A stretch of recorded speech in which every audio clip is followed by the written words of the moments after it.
If you had asked me 60 years ago what a paradigm was, I certainly couldn't have told you. In fact, if you had asked me 50 years ago, I couldn't have told you. Paradigm is it's sort of a relatively new word in the mind of the general public. And a lot of people wouldn't even know what it is. But a paradigm is a very important idea, and it stops us from living the life that we really want to live in more cases than not. So if you'll throw that slide up now, Scott, and look here for a moment. There is a man that played an enormous role in my life. And you can take that down and we'll throw it back up in a few minutes, Scott. 60 years ago, I had a gentleman sit down with me, not this one, you can take that down, Scott, please. And his name was Ray Stanford. And he gave me this book. And he said, Bob, if you will do exactly what I tell you, you can have anything you want.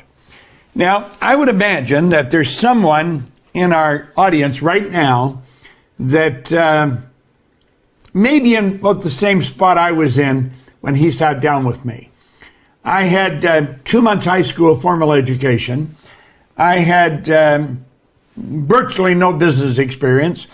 I worked in factories. I'd been in the Navy, working at dead-end jobs that weren't going anywhere. And I was 26 years old, but I was in a bad spot. And he sat down with me and he said, you know, Bob, he said, you can live whatever way you want. And he said, you can do the things you want. Well, he asked me if I've ever read anything, and I said, no, I didn't read. Now, today, I've got a beautiful library here in the studio. I have another one in my home. But he introduced me to this book. Now, you'll see I've got elastics around it because the book is literally falling apart. And up until that time, if I told you I'd do something, the odds are pretty good I wouldn't do it. I had never kept my word on anything. I mean, I was a lost soul. But he said to me, he said, if you'll read this every day, do exactly what I tell you, you can have anything you want.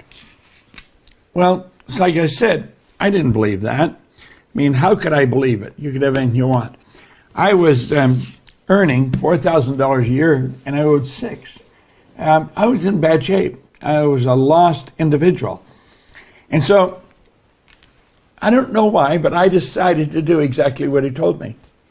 Now, I'm going to tell you, if you will do exactly what I tell you this week, I guarantee a year from now, you're going to need a telescope to look back and see where you were right now. That's how much your life can change. And I don't even care how well you're doing. Because I've gone into some of the largest companies in the world and watched their sales go up by hundreds of millions of dollars when I teach them what we're going to just take a look at this week. And, you know, as I started to study this, my life started to change. Now, one of the first things I did was one of the first things he told me. He said, I want you to decide exactly what you want. I want you to write it on a card and carry it in your pocket. And that's exactly what I did. And I have a card. I've got it in a little plastic sleeve, and I carry it in my pocket. And what I've got on here is my goal. This is what I'm working towards. And he said, if you'll carry that in your pocket, he said, you're going to end up with it in your life. You know, I wrote on the card I wanted to have $25,000. That would be probably like you writing you want $1 billion. I mean, it was just so far out of reach. And he said, just keep reading it. And he said, do you believe it? And I said, no, I don't believe it. But I believed he believed it. And so he said, keep reading it. So I decided I would do that. And I did. Do you know that in a relatively short period of time, I had the $25,000, and I did it by cleaning floors. You see, he told me, he said, Bob, you got to be prepared to do anything honest to earn money. And he said, once you start earning it, if you study it, you'll learn how to earn money. And when you learn how to earn money, it's a whole different life. And he says, that's what I'm going to teach you. And so I did. And I was earning over $1 million a year. I started cleaning floors. I started cleaning one office. In less than 5 years, I was cleaning offices in Toronto, Montreal, Boston, Cleveland, Atlanta, and London, England.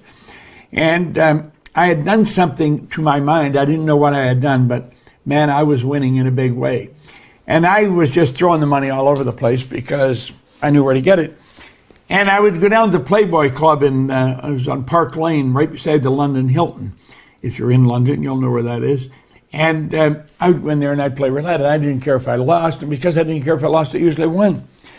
Well, one day I thought, I'm being very irresponsible. And I really was.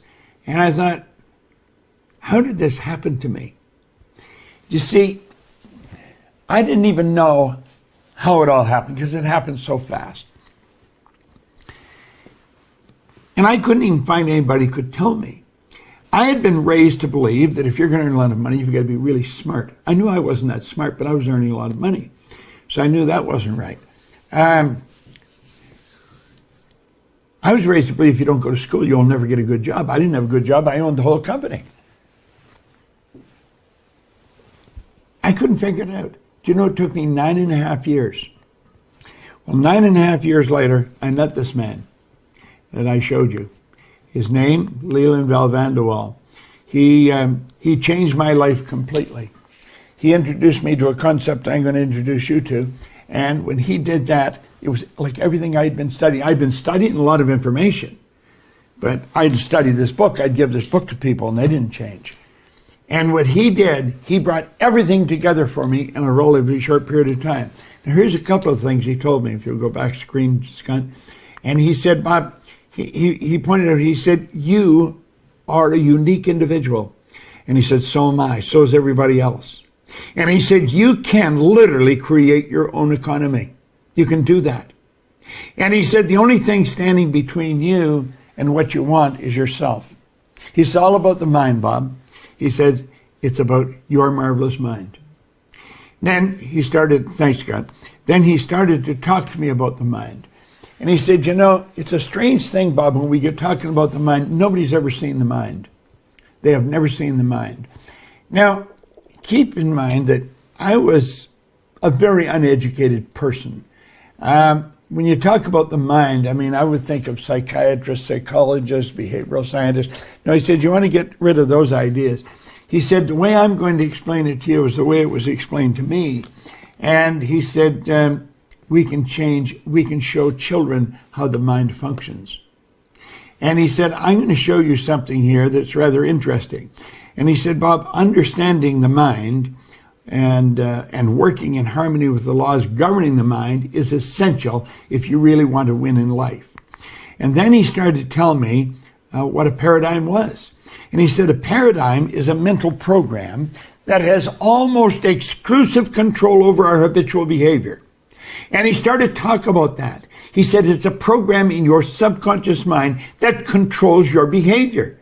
And the paradigm has almost exclusive control over our habitual behavior, and almost all of our behavior is habitual. Now I said, I want you to think about this, and I want you to think about it. We get out of bed in the morning, and we bang, away we go, we move into a routine. And if you're living with someone else, you don't mess around with their routine because you just don't do that. We've all got a routine, and we go into a routine. And we do that day after day, and most people do it for their whole life. Earl Nightingale used to say, most people tiptoe through life hoping they make it safely to death. It's rather an interesting concept. And the paradigm is the program in your subconscious mind. Now, he said, here's the crazy part about it, Bob. The people that write this program, the ones that wrote the code for the program, they really didn't know what they were doing.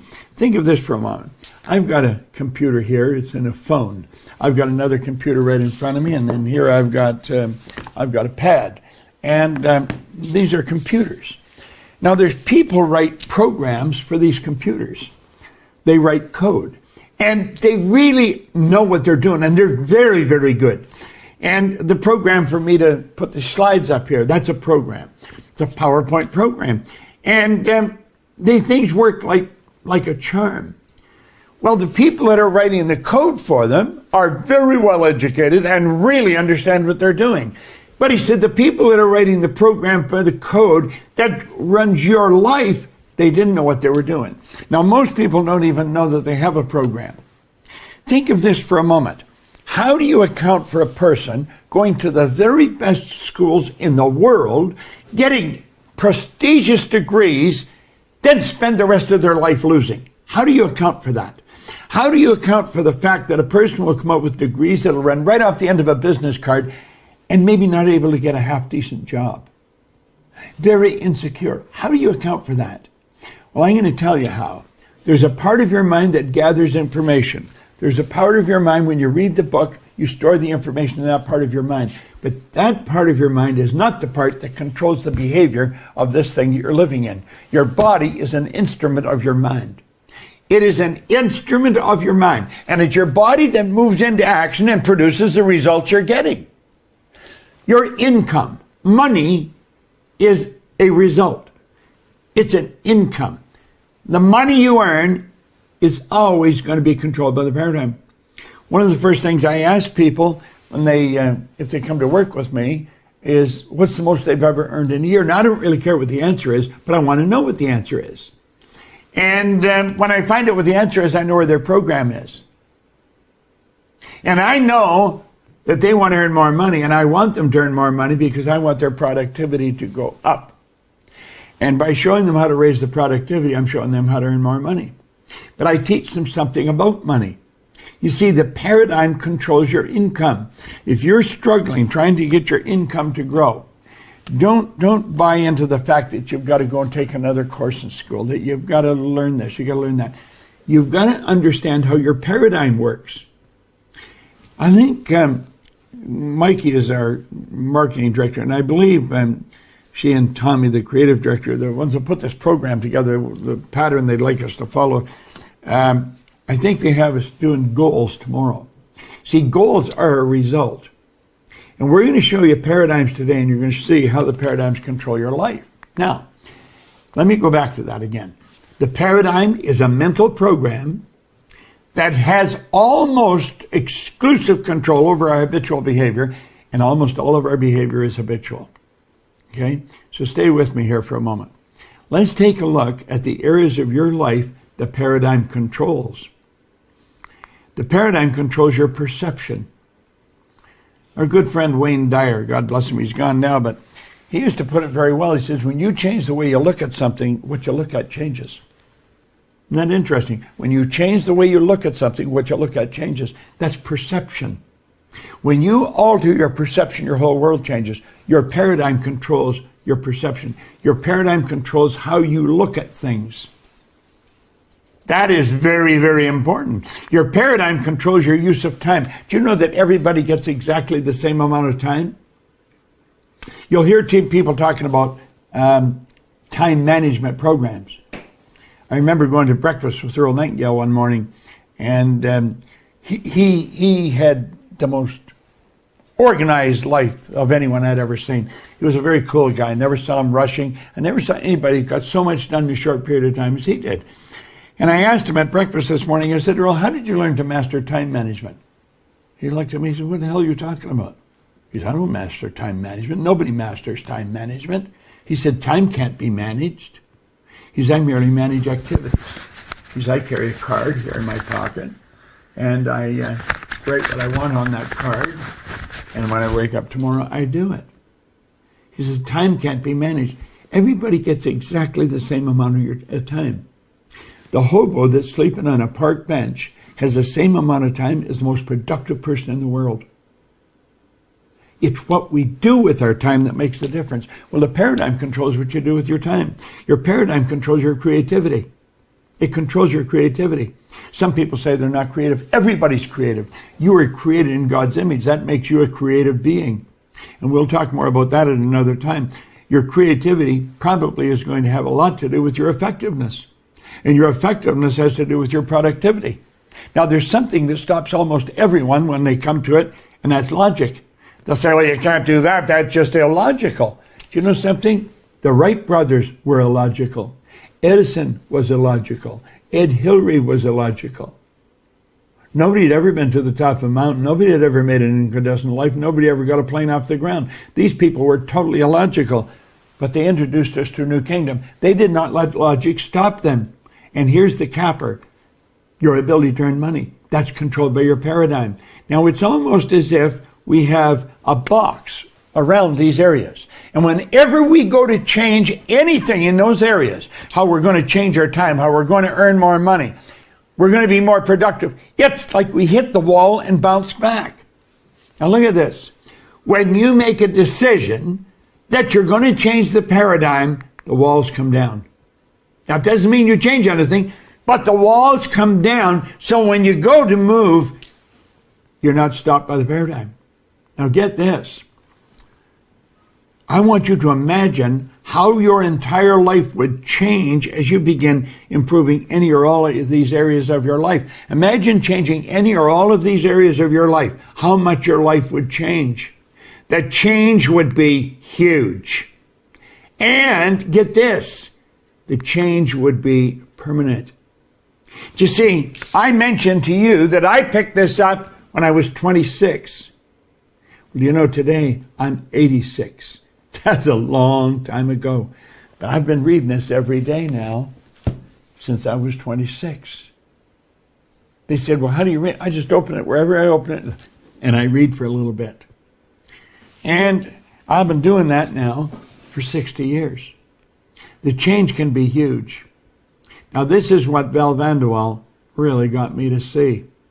And he says, when your paradigm shifts, everything shifts. Can you imagine if you just changed your habitual behavior insofar as your use of time is concerned? Do you know if you just studied for 1 hour a day, 1 hour a day, get up an hour early. That's where I study, early in the morning. Study for 1 hour a day. Do you know that's nine 40-hour weeks in a period of a year? And that's concentrated study. Can you imagine if you studied the mind for 1 hour a day? That's 9 40-hour weeks in a year. The change would be enormous. Have you any idea how much your income would change if you just worked on changing your time? Your income would skyrocket. You see, I've earned millions of dollars in my life. I maintain I can show anybody how to earn $1 million. It's not even that much. I can show anyone how to change anything. It's all in the mind. And it's you that's got to change. I can't change you, but you can change you. And I'm going to show you how to do it.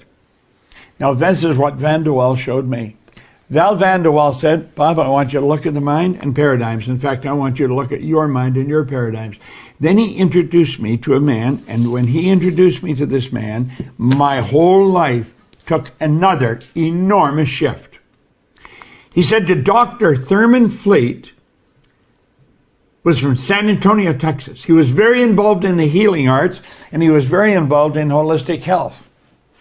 Now, if you've seen me do this before, ask yourself this. I wonder how many times Bob's seen himself do it. You cannot go over this concept too often.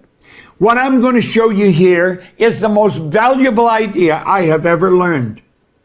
Now, he said, no one's ever seen the mind. And he said, it's too bad, because when we go for help with doctors now, the doctor treats the body. What we've got to understand is the doctor's treating a symptom, not treating the cause of the problem. The cause of the problem's in the mind. Pay attention to what I'm saying.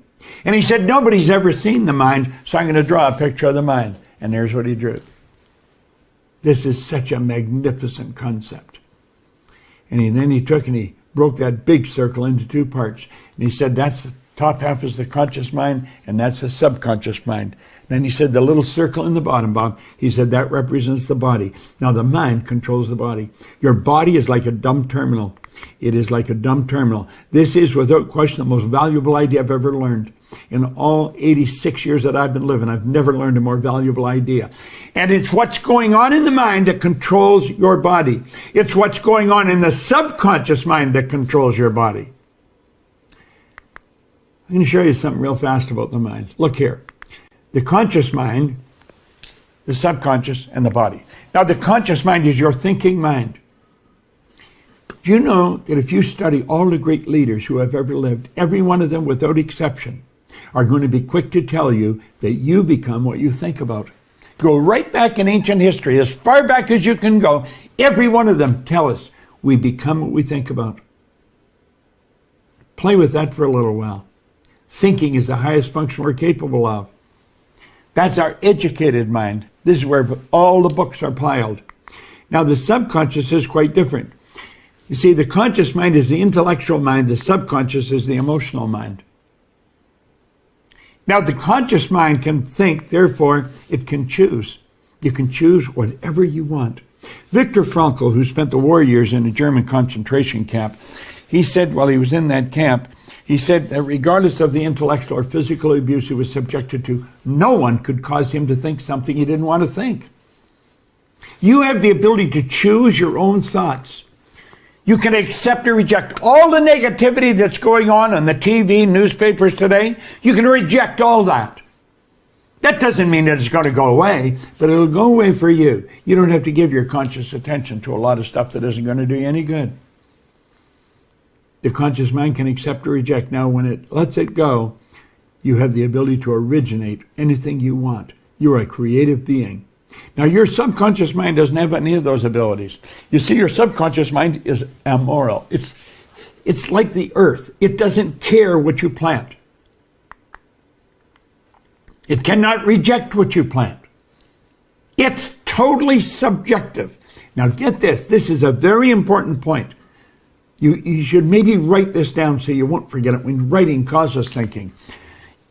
Your subconscious mind cannot determine the difference between that which is real and that which is imagined. When you imagine something, it's every bit as real as if it was there in your physical world. So when you build a picture of your goal in your conscious mind and you impress it upon your subconscious accepts it as real. Now, those points that I've just taught you, right there, I've explained, they're the most important points in the mind you'll ever hear. But I'm going to take, and I'm going to set those down for a moment, and I'm going to now apply them. So let's take a look here. This is you today. What did we say about the conscious mind? We said the conscious mind could think. So when all this information comes at you, you can say, get out of here. I'm not going to listen to it. Social media, other people, Netflix, podcasts. You can just say, get out of here. I'm not accepting any of that stuff. But you know something?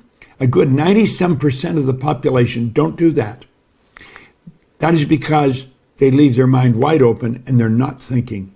And their subconscious is wide open. What did we say about the subconscious? It had no ability to reject. Why? Well, this is where the paradigm is. Why would people leave their mind wide open? Because they've been programmed to do that. Their mind is wide open, and all that negativity is going right into it. Now, let's close this for a moment, and I'm going to show you how the paradigm was started. Here's you as an infant. This is you as an infant. The conscious faculties have not developed. Everything that is going on around the child goes right into the child's subconscious mind. And everything that's going on around the child is through repetition. It just dumps into the subconscious mind. The conversation, the talk about money. I was born during the Great Depression. I grew up during the Second World War. It was always hard times. Everything was rationed. It was always bad times, bad times. That's all that was programmed into our mind. Everybody believed it. That's how everybody was living, almost everybody. There's a small group of very prosperous individuals, and it doesn't matter what's going on in the economy, they're going to win. Now take a look at that for a moment. That's how the paradigm is formed. You see, the baby's taught what kind of food to like. That controls what language the baby speaks. If a baby's in a home that's bilingual, the baby's going to grow up speaking two languages. I have a great-granddaughter, and that little girl is learning both English and Latvian because her father is Latvian and the parents speak that language all the time, and the father can speak it, doesn't speak it that much, but around the little girl, that's what they're doing, and she's going to grow up bilingual. I had an associate over in Kuala Lumpur, had a little boy, and at 4 years old, that child could speak 4 different languages. They thought nothing of this. This is very common in parts of the world. That is because when a baby's born, they have no ability to reject information. Remember we said the subconscious, it can only accept. It cannot reject. And whatever's pounded in there over and over and over again, it sticks. And that's how the paradigm's formed. And look at here. Here it is, 20, 30, 50, 60 years later. The paradigm's still controlling them. It's wild when you think about this. It really is. Now look here for a moment. Einstein said the intuitive mind is a sacred gift. The rational mind is a faithful servant. We've created a society that honors the servant and has forgotten the gift. Look here. We talked about perception. Do you know that perception is an intellectual factor? I'm going to show you a number of these. Memory. Do you know there's no such thing as a bad memory? Everybody has a perfect memory. A perfect memory. Do you know that all the other little creatures on the planet are completely at home in their environment? All the little creatures running around outside are completely at home in their environment. They blend in. They operate by instinct, which is perfect. We had instinct removed and these higher faculties put in their place. We have the ability to change our perception. We have a marvelous mind. We can memorize. Do you know that we had a man over into a matrix program we were running, and he came from Saudi Arabia, Abdullah. He was a psychiatrist. He was teaching people over there to memorize the Quran. Jerry Lucas, pro basketball player, retired. He was teaching people out in San Francisco to memorize the Bible. There's no such thing as a bad memory. Everybody has a perfect memory. Most people, it's just weak. Now look at this for a moment. Here we go. We also have an imagination. The imagination is the most marvelous tool we've got. It's the most magnificent tool we've got. Our imagination will take us anywhere we want to go. Anywhere we want to go. It's with our imagination that everything you see around you was created first. The furniture around you, everything. This phone, it was created in somebody's imagination first. And that's the way things work. Then you have something called reason. Throw this up full screen, Scott. All right. Now, the reason is our ability to think. It's with the reasoning factor that we think. It's so powerful, and we have intuition. Now, if I were to walk by you, I could tell you what you're like. Because your body is a molecular structure. It's a mass of energy and a very high speed of vibration. Your body is a mass of energy that vibrates. If we put your body in front of an infrared television camera in a completely dark room, you'd see your body as a glistening, radiating, gleaming form. Well, do you know you have an intuitive factor that can pick that energy up and read it? You can translate it in your mind. That's an intuitive factor. And last but not least, we have the will. Do you know when President John Kennedy asked Dr. Wernher von Braun what it would take to build a rocket that'll carry a man to the moon, von Braun said, the will to do it. He answered him in 10 seconds. What would it take to build a rocket that'll carry a person to the moon and bring him back safely to Earth? Von Braun said the will to do it. See, the will is a mental faculty that gives you the ability to hold one idea on the screen of the mind to the exclusion of all outside distractions. There's a great golf tournament going on right now, and well, it was over yesterday, I guess, wasn't it? And that golf tournament, one of the most important things was the will. The will gives the golfer the ability to concentrate.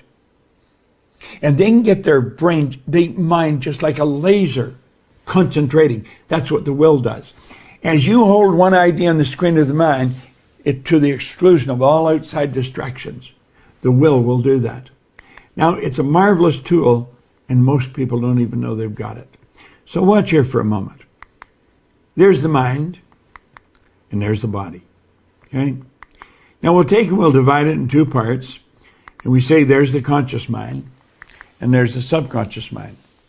Now the conscious mind deals with the outside world through sensory factors. You can see, hear, smell, taste, and touch. And those sensory factors are hooked up like antennae to our conscious mind. And we use those to get in touch with our outside world. Most people use those to control their life. They let something that's going outside of them determine which way they're going to go. Now think of this for a moment. The conscious mind is also your intellectual mind. All those higher faculties that I just showed you, they're used to change what's going on in the emotional mind. And where's the paradigm? It's in the emotional mind. And as you change the emotional mind, you're changing the vibration you're in. As you change the vibration, you're changing what you attract to yourself. Now, the intellectual factors, well, we just covered them. Let's look at them again. Our perception, the will, imagination, memory, intuition, and last but not least, reason. Now, those faculties we've never been taught how to use them. That's where all the power lies. That's what separates us from all of the rest of the animal kingdom. See, where they're always at home in their environment, we're totally disoriented in our environment. We're disoriented in our environment because we've been given the ability to create our own environment. And this is why most people's lives are really in a confused state. They have never been taught how to use those higher faculties. And because they haven't been taught how to use them, they don't know how to use them. And it's through these higher faculties that we deal with our inside world. There's only two sources of reference you can go to find out anything about yourself. One's science and the other's theology. There isn't anywhere else you can go. That's it. And so what we want to do is we want to learn how to use those. Now think of this. They are all resident in your conscious mind. As you start to learn how to use these, you're going to learn how to change your paradigm, because it's those faculties that cause the paradigm, say, get out of here, and it'll leave town. Your paradigm's controlling your life. It's literally controlling your life. It controls your income. It controls your imagination. It controls everything that you're doing. The paradigm. And it's the paradigm that we want to get out of here. Okay? You want to build a new paradigm. And when you build a new paradigm, your whole life changes. Okay? Thanks, Scott. Now put the screen up for a moment. I want to show you now. Look at. I want you to really look carefully at this, and I want you to think. Here you are here. You have a paradigm.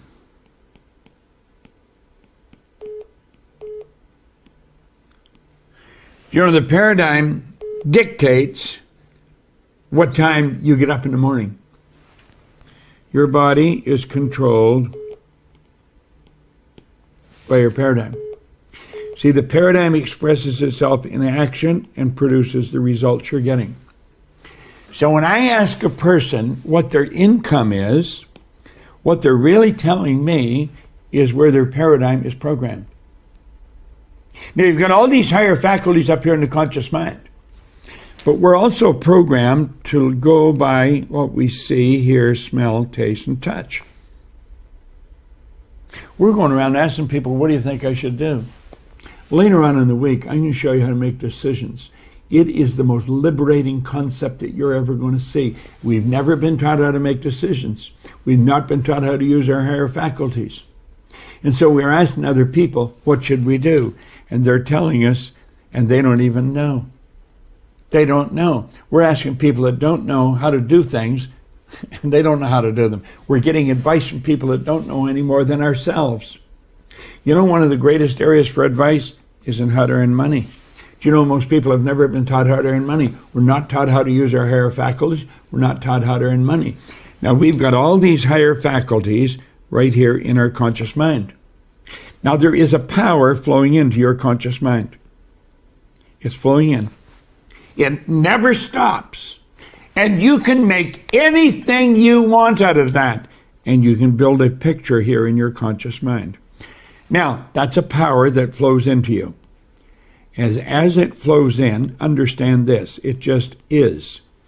It's neither positive or negative. So I want you to stay with me for a moment and listen. I want you to realize there's a power flowing into your consciousness right now as I'm talking. I want you to start building a picture. I want you to start thinking. And a picture, you think in pictures. How much money would you really love to earn? How much would you really love to earn? Listen, you build a picture of that here, and I can show you how to earn it. I will show you this week. Whatever you build a picture of, I can show you how to earn it. Okay, we'll just close that off for a second. Whatever you build the picture of, I can show you how to earn it. It's such a beautiful concept. You might want a new house. Okay? I build a new home. We can show you how to do that. We can show you how to do anything that you can think. It's such a beautiful concept. Just close that up for a moment. You see, this part here, when we stop and think about it, this power that's flowing into our consciousness, it has no form. It's pure, unadulterated spirit, or science will still tell you it's energy. Theology will tell you it's spirit. There's only two sources of reference you can go to find out anything about yourself. One's science and the other's theology. Well, regardless of which side you lock into, there's a power flowing to and through us. You can measure it. You can actually photograph the energy leaving a body. You can photograph it. This is all very obvious, and it's very well known today. But most people don't know how to work with it. As that power is flowing into your consciousness, you can build anything you want out of it. We'll just clean this up a bit. Okay? You can build anything you want out of it. And so understand it just is as flowing in. It's neither negative or positive. What do we make out of it? Well, we generally go by what we hear. We're listening to the television, or we're listening to the radio, or we're watching a newspaper. We're getting inundated with negative information. And do you know that your paradigm has you locking into that? Now, when you go to think of an idea that's not in harmony with your paradigm, you get trouble in River City, believe me. Take your income, whatever it's at, and then you build a picture here of a greater income, and you go to get emotionally involved in that, and you put it, we'll say the paradigm is X energy, and the new idea is Y energy. They don't mix. That sets up a foreign vibration in the body, and it causes an uncomfortable feeling. People really don't like thinking ideas that they're not in harmony with. Your paradigm controls the vibration that you're in. Your body vibrates. It's in a high speed of vibration. The vibration it's in dictates how you act. When you're around people, you'll pick up feelings from them. It's either positive or negative. It is determined by their paradigm. The paradigm literally controls our behavior and controls our results. Now, I don't know what results you're getting, but I do know this. You can change any results you're getting by changing the paradigm. It's so obvious and so simple, and yet so misunderstood. You would wonder, why doesn't school teach us this? Because school does not understand it. As we go through the week, I'm going to show you how to take an idea, plant the new idea in here that's not in harmony with the paradigm, and I'm going to show you how to get rid of that paradigm. Show you how to change it. Is it easy to do? No, it's not too easy. It's simple, but it's not easy. It takes some discipline. And you see, when Ray Stanford gave me this book, what he was saying to me, Bob, I'm going to show you how to change your paradigm. And that's really what he's showing me how to do. He was showing me how to plant a new idea in my subconscious mind. And when I got the new idea in there, my results started to change. Your results are controlled by the paradigm. If you don't understand this, the odds of changing it are rather slim. I want you to think of the people you know who are absolutely brilliant, but they just don't understand paradigms. They just don't understand it. Think of it. Think of the people you know who are absolutely brilliant and they're struggling. They're brilliant. They're blaming the economy. They're blaming almost anything under the sun. You know what it is? It's what programming inside. I sat down a number of years ago. I took a pen in my hand and said, I'm going to build a company that operates all over the world. Today, our company operates in 91 countries, maybe more now. That was a week or two ago. 91 countries. How'd that happen? It happened because I decided it would happen, and then I started to get other people to work with me. We have one of the most solid, one of the most sound group of people that you'll ever find. The people that are on here today, just absolutely creative geniuses. Tommy Collier is our creative director. He's put this program together with Mikey Steller, our marketing director. Now, when Mikey came to us to work with our company, she was a nanny, no business experience. But she started to use this, and she is our marketing director today. She's also our chief operating officer. Now think.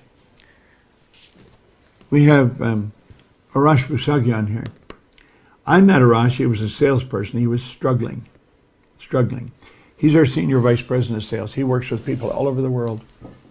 He's probably one of the most effective sales executives I have ever met in my life. And I said, I've been in this business 60 years.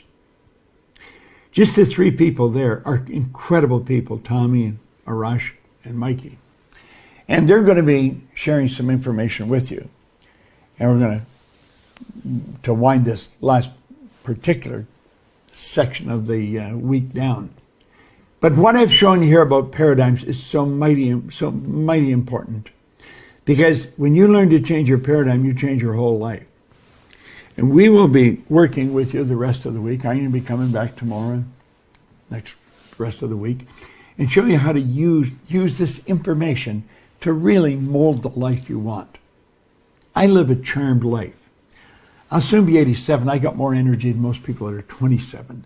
No intentions of slowing down. We're God's highest form of creation. You and I have more talent and ability than we'll ever hope to use in our lifetime. It's important you learn this. Don't set this aside. It's not an accident you're listening to this. Everything in this universe happens by law. Now, we're going to come back, and through the week, I'm going to expose you to other ideas. But I'm going to turn this back now to Mikey Steller, our marketing director, and she will